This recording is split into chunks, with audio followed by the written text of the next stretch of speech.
Hello everyone, I am Yukti Agarwal. Today I will be teaching quadratic equations. अब basically quadratic equation होती क्या है? Quadratic equation कोई भी अगर इक्वेशन दे रखी है, हम देखते हैं उसकी हाईएस्ट पावर क्या है. बेसिकली उसकी डिग्री क्या है. Degree is nothing but highest power. अगर उसकी डिग्री 2 है तो वो क्वाड्रेटिक इक्वेशन होती है. ठीक है, अगर जैसे एग्जांपल ले लिया 9x² plus 10x plus 6 equals to 0. ये एक इक्वेशन है. हम देखते हैं इसकी जो वेरिएबल है x, उसकी हाईएस्ट पावर क्या है. उसकी हाईएस्ट पावर 2 है, तो एक क्वाड्रेटिक इक्वेशन है. ठीक है, अब इसकी स्टैंडर्ड फॉर्म देखते हैं. स्टैंडर्ड फॉर्म क्या होती है? स्टैंडर्ड फॉर्म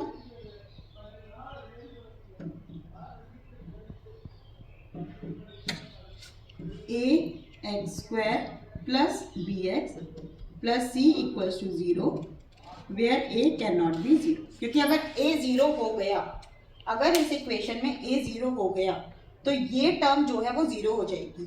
तो हमारे पास सिर्फ ये टर्म बचेगी और ये टर्म क्वाड्रेटिक इक्वेशन नहीं होगी क्योंकि वेरिएबल की हाईएस्ट पावर 2 नहीं है. तो क्वाड्रेटिक इक्वेशन के लिए हाईएस्ट पावर 2 होनी चाहिए. b और c 0 हो सकते हैं, उन पर कोई रिस्ट्रिक्शन नहीं है, बट a 0 नहीं हो सकता क्योंकि क्वाड्रेटिक इक्वेशन. अब बेसिकली हम इसके रूट्स कैसे निकालते हैं? रूट्स क्या होते हैं? रूट्स वो वैल्यूज होती हैं जिन वैल्यूज को इस इक्वेशन में अगर हम पुट करें तो इक्वेशन को सेटिस्फाई करें. ठीक है, अब इसके रूट्स कितने निकलते हैं, कैसे पता करें? तो रूट्स कैसे पता करें कि कितने निकलते हैं? तो ये इक्वेशन 2 डिग्री की है, इसकी हाईएस्ट पावर 2 है, तो इसके 2 रूट्स निकलेंगे. ठीक है, अब रूट्स निकालने का फॉर्मूला क्या होता है? रूट्स निकालने का फॉर्मूला होता है ये.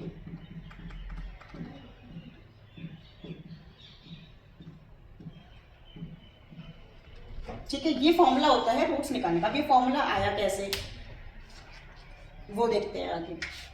जो हमने अभी देखा रूट्स निकालने का फॉर्मूला, हम देखते हैं कि रूट्स निकालने का फॉर्मूला आता कैसे है. तो जैसे कि अगर हमारी इक्वेशन क्या थी, ax² plus bx plus c equals to 0, जहाँ पे a नॉन जीरो. अब हम देखते हैं कि फॉर्मूला वो x जो हमारे वैल्यू आई थी वो आई कैसे. तो हम सबसे पहले हमें क्या करना होता है कि x² का कोफिशिएंट 1 बनाना होता है. बेसिकली ये x² का कोफिशिएंट होता है, ये x का, और दिस इज कांस्टेंट टर्म. ठीक है, तो हमें इसका कोफिशिएंट अगर a 1 बनाना है, x² का कोफिशिएंट 1 बनाना है, तो हमें क्या करना होगा? पूरी इक्वेशन को a से डिवाइड करना होगा. तो divide both sides by a से डिवाइड करने के बाद हमारा आएगा x² plus b by x plus c by a equals to 0. अब नेक्स्ट स्टेप में हमें क्या करना है? हमें परफेक्ट स्क्वायर बनाना है. तो परफेक्ट स्क्वायर बनाने के लिए ये हमारी टर्म, बेसिकली परफेक्ट स्क्वायर का फॉर्मूला क्या होता है? ये a² plus 2ab plus b². तो ये हमारी टर्म a² हो गई, ये हमारी टर्म 2ab हो गई. हमें b² ऐड करना है. तो हम b² यहाँ पे क्या होगा? Add b by 2a whole square on both side. दोनों साइड अगर हम ऐड करते हैं तो ये हो जाएगा x² plus b by ax plus b by 2a whole square plus c by a equals to b by 2a whole square. यहाँ पे ये वाली टर्म हो गई है. ये वाली टर्म हम अगर इसको परफेक्ट स्क्वायर के लिखेंगे तो ये हो जाएगा b,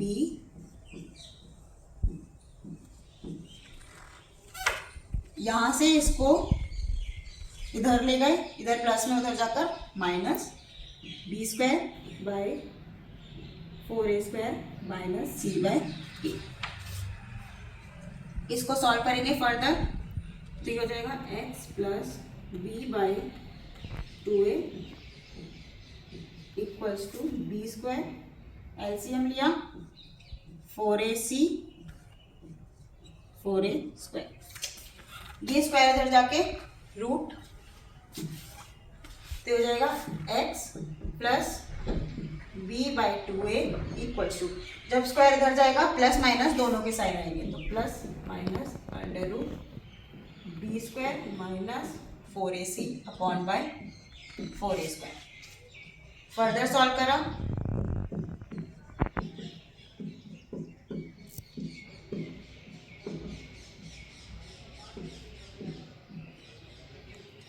ये टर्म इधर लेकर गए तो ये हो जाएगा माइनस b/,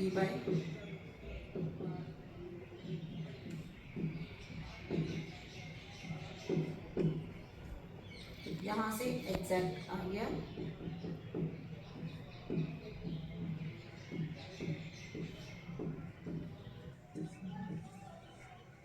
दिस इज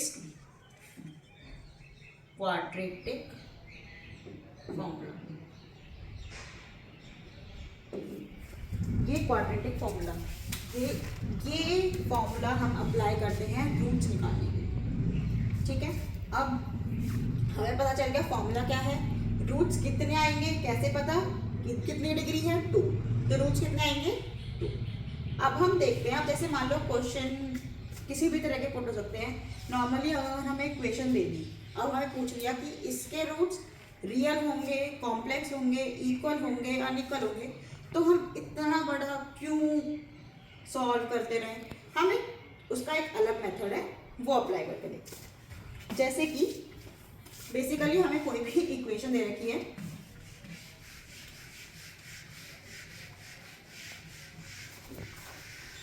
ठीक है। अब जैसे हमारा फॉर्मूला था रूट्स का जो हमने कैलकुलेट करा, -b plus minus b² minus 4ac 2।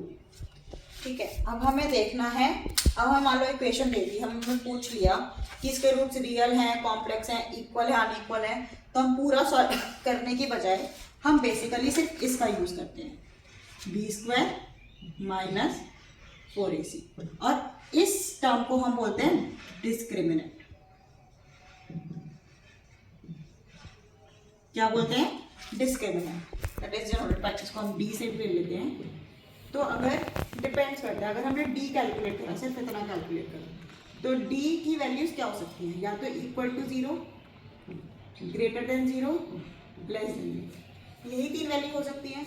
अगर d इक्वल टू 0 है तो हमारे रूट्स होते हैं, roots are real and equal.